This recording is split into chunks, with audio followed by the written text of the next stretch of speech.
Today we are diving into an important topic that affects many women: vaginal infection. Whether you are experiencing symptoms or simply want to be informed, understanding the basics of vaginal infections is crucial for maintaining your overall health. In this video, we will explore the most common types of vaginal infections, their causes, and the symptoms to watch out for. Let's get started. Vaginal infections are more common than you might think, and they can be caused by a variety of factors. Let's begin by looking at the most common types of vaginal infections.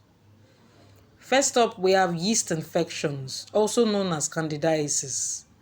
This type of infection is caused by an overgrowth of candida, a type of fungus naturally present in the vagina. While candida is usually harmless, factors like antibiotic use, hormonal changes, or a weakened immune system can disrupt the balance of bacteria and yeast, leading to an infection. Symptoms of yeast infection include intense itching, burning, and a thick white discharge that resembles cottage cheese. Yeast infections are uncomfortable but generally not serious and can be treated with over-the-counter antifungal medications. Next, we have bacterial vaginosis, commonly known as BV. Unlike yeast infections, BV is caused by an imbalance of bacteria naturally present in the vagina. Normally, good bacteria like lactobacilli keep bad bacteria in check, but when this bacteria is disrupted, BV can occur. BV is characterized by a thin grayish-white discharge and a strong fishy odor, especially after sex. It is important to note that while BV may not always cause symptoms, it can increase the risk of developing other infections and complications if left untreated. Trichomoniasis is another type of vaginal infection, but unlike yeast infections and BV, it is caused by a parasite called Trichomonas vaginalis. Trichomoniasis is a sexually transmitted infection or STI that can cause symptoms such as itching, burning, and a yellow-green frothy discharge with a strong odor.